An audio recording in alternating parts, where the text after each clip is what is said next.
Hello दोस्तों, स्वागत है आपका मेरे यूट्यूब चैनल आर्ट अड्डा में। आज हम बात करेंगे कुछ महत्वपूर्ण प्रश्नों की जो आपके एग्ज़ाम में बहुत इंपॉर्टेंट होने वाले हैं और इस नेट के पेपर में आपके लिए बहुत हेल्पफुल होने वाले हैं। तो आइए हम स्टार्ट करते हैं क्वेश्चन की। तो आज का आपका पहला क्वेश्चन है, मशहूर प्रिंट मेकर को काल क्रमानुसार सही क्रम दीजिए। तो इसका आंसर है डी, माइकल ओलगेमूड। ये नाम आपने सुना नहीं होगा, लेकिन आपको ये चीज़ें देखनी पड़ेगी, कई बार ये क्वेश्चन रिपीट भी हुआ है। लियोनी, फिर उसके बाद आते हैं रेम्ब्रा आपने सुना है। विलियम ओगार्थ, तो आप यहाँ पे देख सकते हैं इनकी डेट लिखी हुई है। ये मैंने इसलिए लिया है ताकि आपकी हेल्प हो सके, आपको अच्छे से समझ आ सके। तो माइकल जो थे, जिनका जन्म 1434 में हुआ, ये जर्मन पेंटर है। और आपको आर्टिस्ट का ये पता होना चाहिए कि वो किस जगह से रिलेट करता है। कई बार आपको मिलान दे दी जाते हैं, तो आप इस चीज़ का भी ध्यान रखें। लियोनी जो है, उनका जन्म 15वीं शताब्दी में हुआ और ये रोम से रिलेट करते हैं। रेम्ब्रा डच पेंटर हैं और विलियम होगार्थ इंग्लैंड के पेंटर हैं। चलते हैं हम नेक्स्ट क्वेश्चन पे। नेक्स्ट क्वेश्चन है, बारबरा हपवर्थ थे। ये क्वेश्चन मैंने इसलिए लिया है क्योंकि ये क्वेश्चन आपको कहीं देखने को नहीं मिलेगा, इसलिए मैंने ये क्वेश्चन लिया है। तो इसका आंसर है ए, ब्रिटिश मूर्तिकार थे ये। तो याद रखें, ये ब्रिटिश मूर्तिकार थे। बारबरा हेपवर्थ एक ब्रिटिश मूर्तिकार थे। ये फीमेल थी। इनका जन्म 10 जनवरी 1903 को यूनाइटेड किंगडम में हुआ था तथा मृत्यु 20 मई 1975 में सैटेलाइट यूनाइटेड किंगडम में हुई। इन्होंने कला की शिक्षा जो की थी वो रॉयल अकेडमी लंदन से की थी। यह इंग्लैंड की पहली आधुनिक मूर्तिकार थी। तो आपसे ये भी क्वेश्चन पूछ सकते हैं कि ब्रिटिश की पहली आधुनिक मूर्तिकार कौन थी। तो याद रखें, बारबरा हेपवर्थ। ठीक है, इनकी कलाकृति है, आपको कलाकृति भी पता होनी चाहिए। एटलीस्ट आपको 10 कलाकृति आपको पता होनी चाहिए हर एक आर्टिस्ट की, चाहे वे इंडियन है या वेस्टर्न है। तो इनकी जो पेंटिंग है वह है single form, free form, window figure. याद रखें, single form, free form, window figure. 3 तो आपको शायद इस वीडियो के साथ साथ आपको लर्न हो जाएंगी। आते हैं हम नेक्स्ट क्वेश्चन पे। तो नेक्स्ट क्वेश्चन हमारा है हेनरी मूर। ये क्वेश्चन बहुत बार पूछा हुआ है। कई बार ये अजम्पशन में पूछा जाता है, वो जो रीजंस और वो देते हैं उसमें भी ये पूछा गया है कि हेनरी मूर किससे प्रभावित थे। तो याद रखें कि माया एज़टेक स्कल्पचर से वह बहुत प्रभावित थे। तो ये आप याद रखें। हेनरी स्पेंसर मूर का जन्म 30 जुलाई को हुआ। हेनरी का क्वेश्चन ज़रूर आता है, तो इसको ज़रूर याद रखें। 1993 को लंदन में हुआ था। ये माया एज़टेक स्कल्पचर से प्रभावित थे। हेनरी मूर इंग्लैंड के मूर्तिकार और चित्रकार और पेंटर तीनों थे।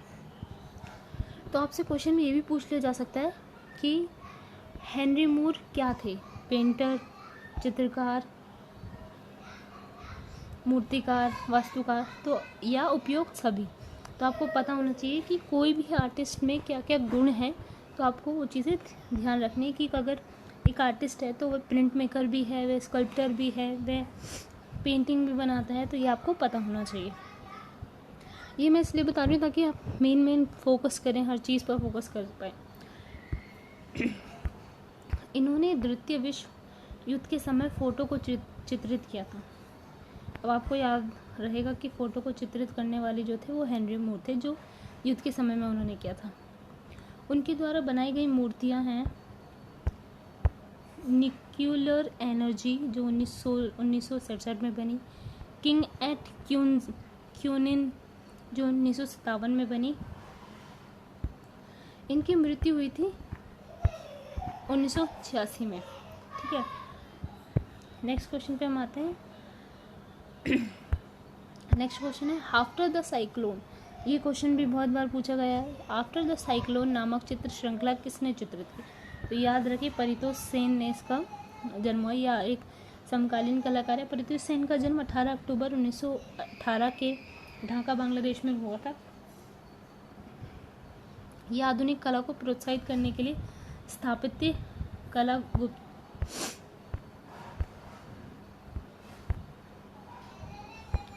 ग्रुप में थे। इस संस्था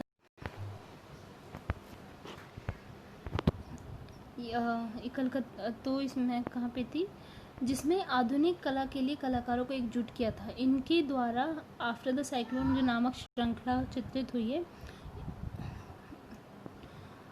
इनकी मृत्यु 23 अक्टूबर 2008 को कोलकाता में। तो याद रखें, कलकत्ता ग्रुप के मेंबर भी हैं, तो उस पर भी ध्यान दें।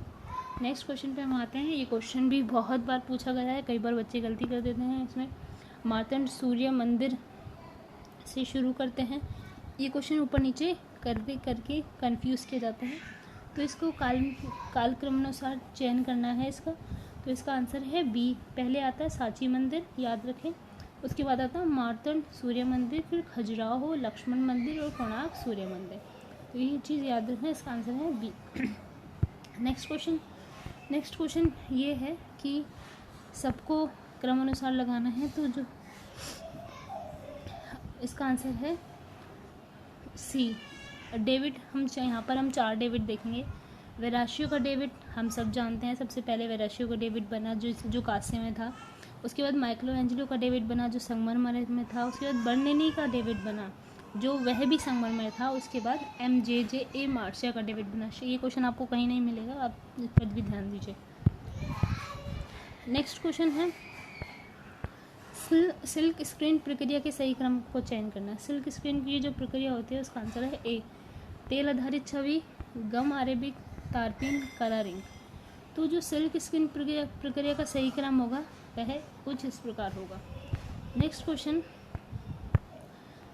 निम्नलिखित में से किसने प्रसिद्ध एचिंग द जाइंट का निर्माण किया।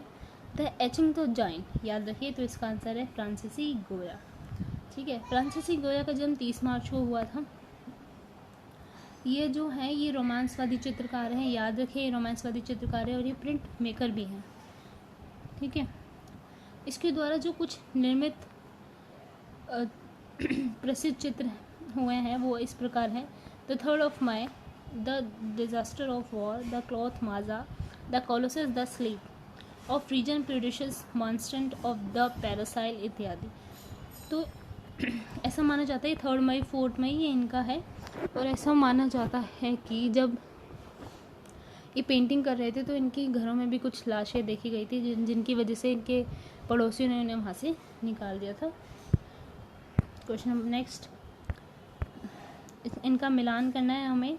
देखिए, जो क्वेश्चन मैं आपको बता रही थी वो आ चुका है, तो आपको पता होना चाहिए कौन छापाकार है और किस जगह से बिलोंग करता है, तो ये याद रखें। तो हम यहाँ नीचे देखते हैं, रेम्ब्रा जो है डच छापाकार हैं और ये छापाकार है, ये भी याद रखें।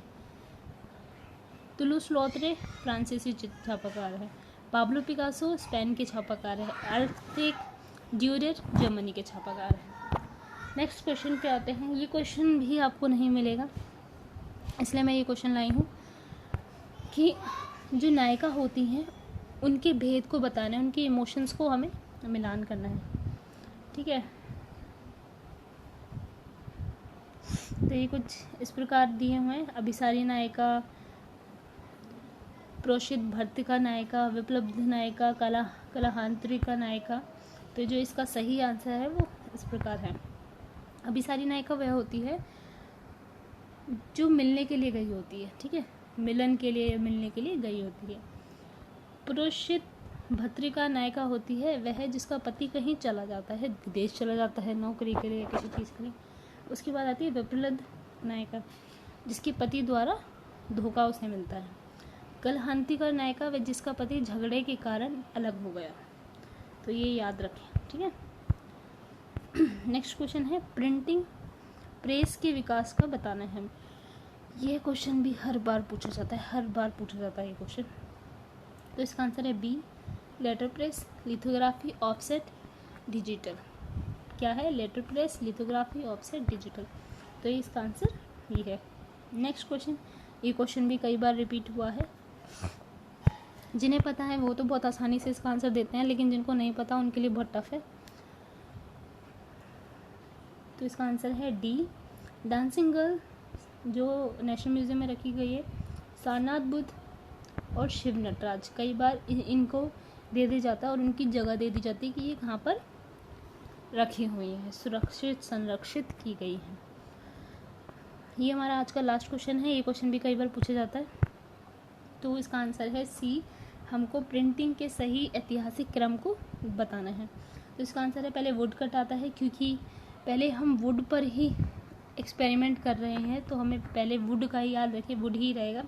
तो उसके बाद पत्थर पे एक्सपेरिमेंट किया गया, फिर सेरीग्राफी, देन जेरोग्राफी। याद रखें जो वुड कट आया था 18वीं शताब्दी में, लिथो 19 में आया था, राजा रवि वर्मा बहुत फेमस है लिथो के लिए, सेरीग्राफ आया था और फिर जेरोग्राफी आया था।